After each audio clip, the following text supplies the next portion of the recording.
So you've started off the school year and you're starting to feel a little bit overwhelmed. It feels like with each new day and each new meeting, more and more is being added to your plate.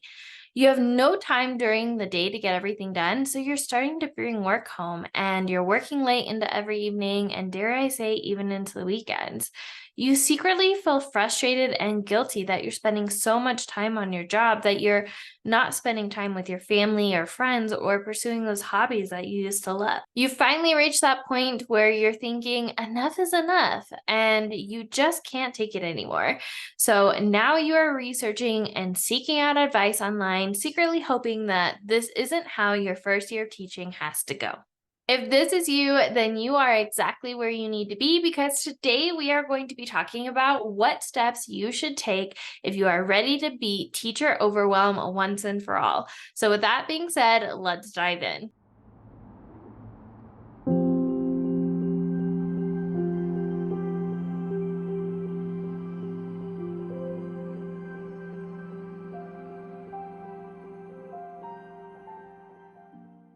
So, there are several different steps when it comes to beating teacher overwhelm, and the first one is to validate.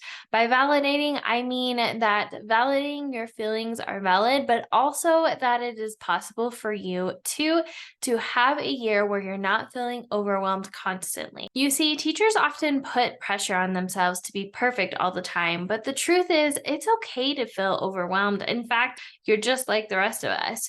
Your feelings are valid and you are so close to the painting that you can't see the frame, if you know what I mean. So, what you may not realize is a lot of teachers are struggling with this too. Let me give you an example. A couple of years ago, I was talking to five first year teachers, and all of them said that they were struggling with burnout. And what this looked like for most of them was they were working late, oftentimes over the weekends, and they were secretly wondering if this was normal, but they didn't have a lot of first year teachers in their building to ask. They didn't know that there was another way, and they thought this was the way that first year teaching or your first couple of years of teaching had to be.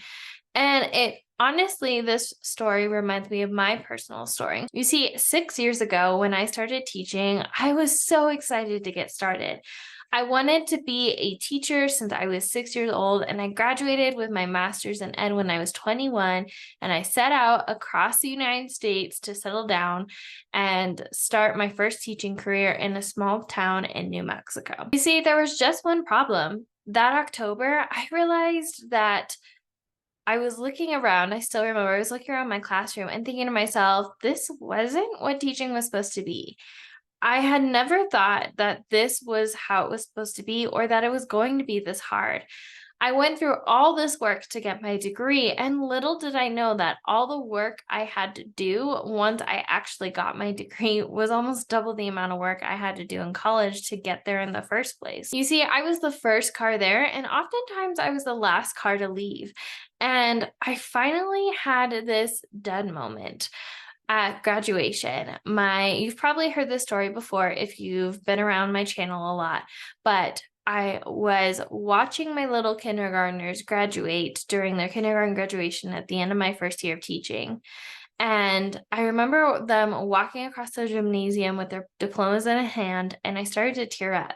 Now, you might think I was tearing up because I was so happy and proud, but it was actually the opposite. In that moment, I felt defeated. I felt like a failure. I felt like I had failed my kids and I had failed me, and that teaching was nothing like I had expected it to be. And if this is what teaching was supposed to be like, then I couldn't continue on anymore. And I decided in that moment I was never going to go through this again. I was going to give it one more year and do my best to learn the systems to make teaching fun again and to enjoy it and be that teacher I knew I was capable of being. So that summer, I got to work and I started learning the systems to being a successful teacher. That way, I could be in the moment and actually teach my kids instead of doing that to do list that I had to tackle in the back of my mind. So I could build relationship and change lives. And I'm proud to say, not only did I find a way, on how to do that, I actually learned that other teachers were struggling with that too. And now I am so grateful that I get paid to help other teachers do the same. You see, I've helped thousands of teachers online learn the systems to confidently show up as the teacher they know that they are capable of being. And I'm here to tell you that if I can overcome teacher overwhelm, then you can too. I'm no one special. I'm just an average teacher. And if I can do it, and if hundreds and thousands of other teachers can do it, so can you too. This also reminds me of another coworker slash client I had. And you see, she was an elementary teacher and she was always staying late to get things done. And she felt overwhelmed and she felt obligated to stay late. And she was only working out maybe 1 week at a time. She felt like she could barely keep her head above water. Her to-do list was piling up, and she was just not showing up in the classroom the way that she knew she was capable of doing. So she missed time with her family and she wondered how others were able to get it done too.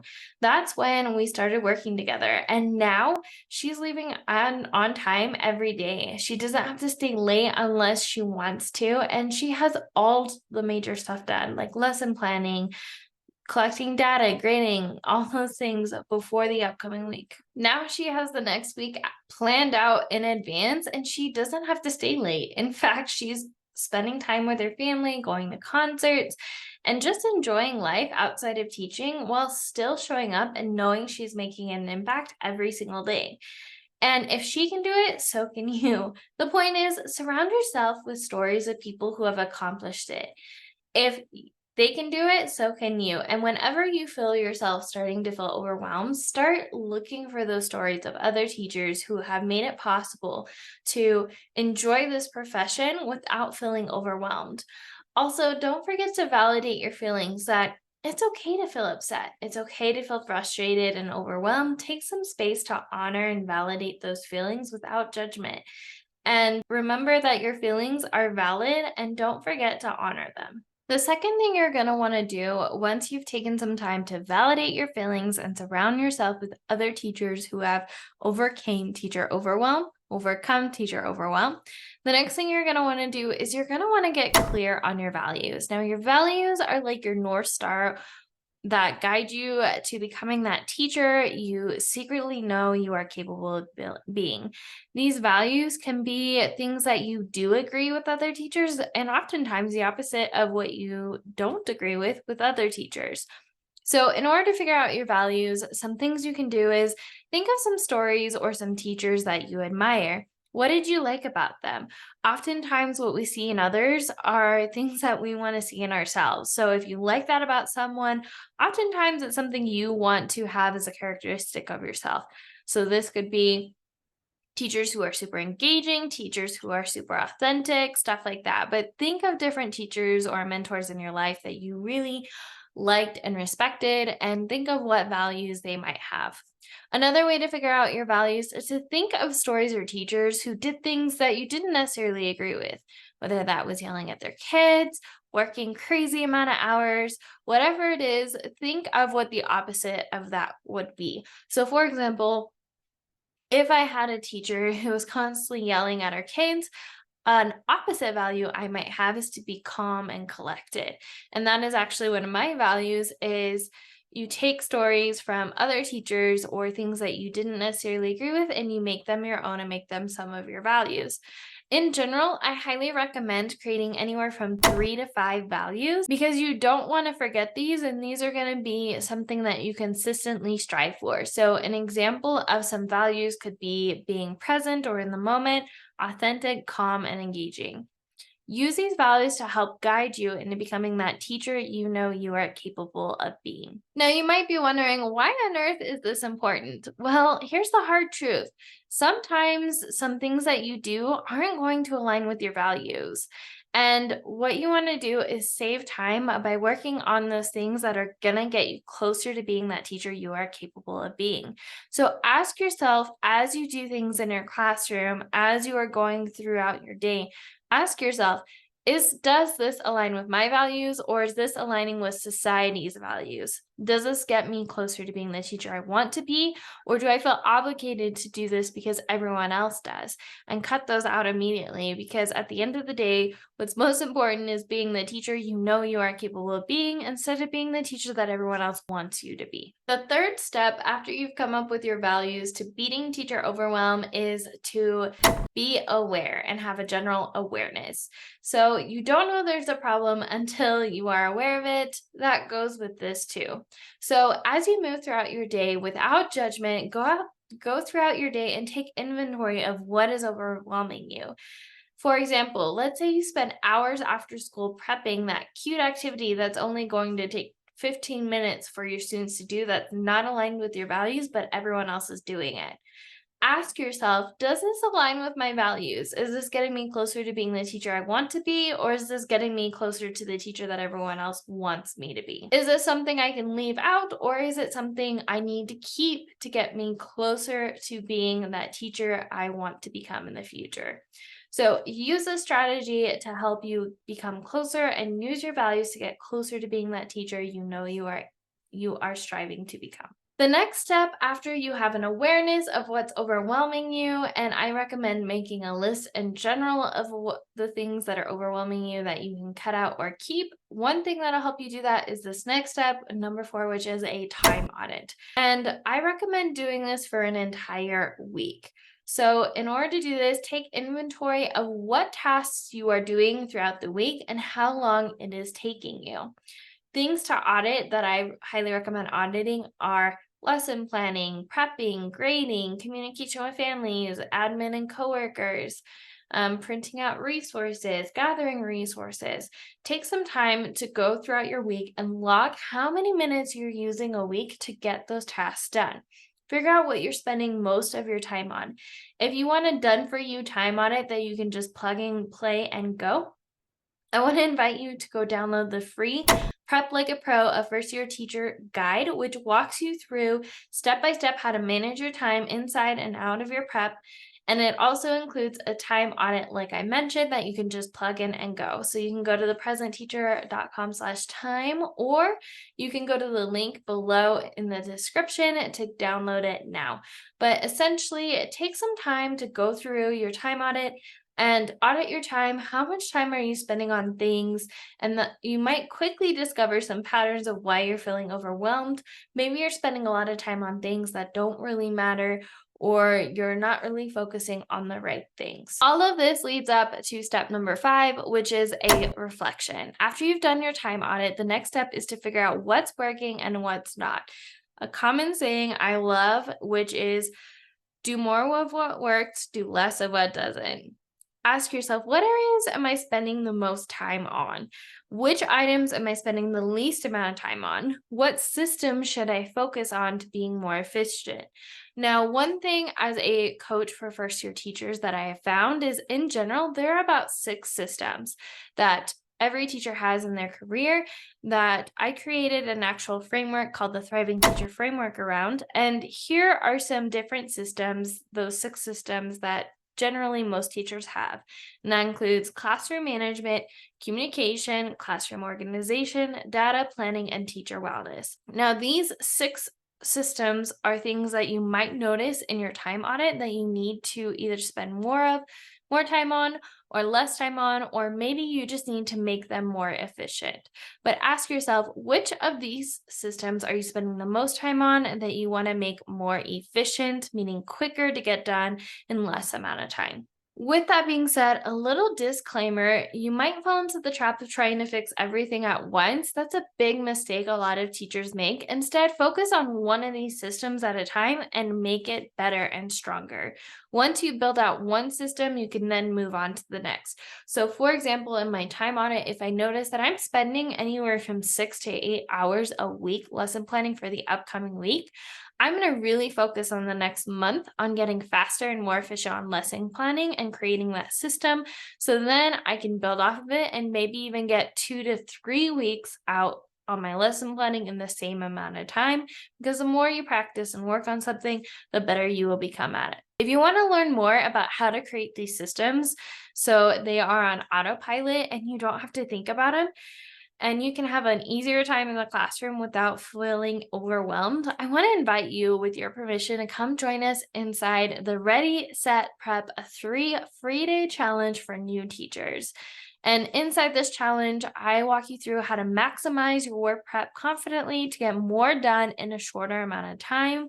And from there, with your permission, if you feel like this is a yes, I want to continue working with you, you'll get invited to join the Leaving Work on Time program, where I've helped clients that I mentioned earlier consistently get their work done weeks out in advance without giving up their family time or their weekends to do it in a short amount of time. So that wraps up the 5 things you should be doing if you are feeling teacher overwhelm and how to beat it. So let's go ahead and review what those 5 steps were. The first one was to validate. Validate not only your feelings that it's okay to feel overwhelmed, but also surround yourself with other teachers who are experiencing similar things and have overcome that. Because if they can do it, so can you. The second thing is to get clear on your values. When you're clear on your values, you are cutting out half the amount of things you are doing most of the time, because then you are doing stuff that's getting you closer to being the teacher that you want to be, instead of doing all the extra fluff that many of us do when we first start teaching because we think it's cool or it's what the rest of the world is doing. The third step is to build that awareness of what the problem is. Make a list of things that are overwhelming you and take some time to cut out those things, especially if they're not necessary and they don't align with your values. The fourth thing is to do a time audit. Get clear on how much time you're spending throughout your week getting stuff done, and pick one system to work on and perfect that until it becomes a natural habit and you can move on to another one. The next thing is reflection. Reflect on that time audit, figure out which system you want to work on it for a couple months, a month or two, and then move on to the next thing. With all of that being said, I have a quick call to action for you. If you want to continue this conversation with me, I would like to invite you, with your permission, to go download Prep Like a Pro, a first-year teacher's guide. And this is a step-by-step process on how to maximize your prep. But if you want more support and you want more live one-on-one support from me, you can join the Ready, Set, Prep 3-day challenge for new teachers, where I walk you through everything you need to know to confidently cut back the overwhelm in just 3 days. I'll make sure to link both in the show notes below, and they're both free. With all that being said, I want to leave you on this note, which is teaching can feel overwhelming. And if you are feeling this way, your feelings are valid. You're not alone. In fact, I can almost guarantee that every single teacher has felt that way too. And I'm not saying that to diminish your feelings, but to validate them. That if we are able to overcome the teacher overwhelm and enjoy our weekends without continuously working ourselves to the ground, use that as inspiration and reassurance that you will get there, and this does get easier, and you do learn the systems over time. And my goal here as your first year teacher coach is to show you a quicker path to get there. And just like it was possible for me and the clients and the other teachers I've helped, it's also possible for you too. You can be that teacher you always dreamed of and balance having a personal life outside of teaching. With that being said, you are doing an amazing job. And if no one has told you lately, I am so incredibly proud of you. I want to take a second to just thank you for being here. Thank you for showing love on this channel. I would really appreciate it if you could like and subscribe, and please, I would really appreciate it if you could leave a review. Let me know which episodes you love, which ones you would like to hear more of. That way I know what content to create in the future. And as always, remember that we are stronger together, and I will see you in the next one, teacher bestie. Bye.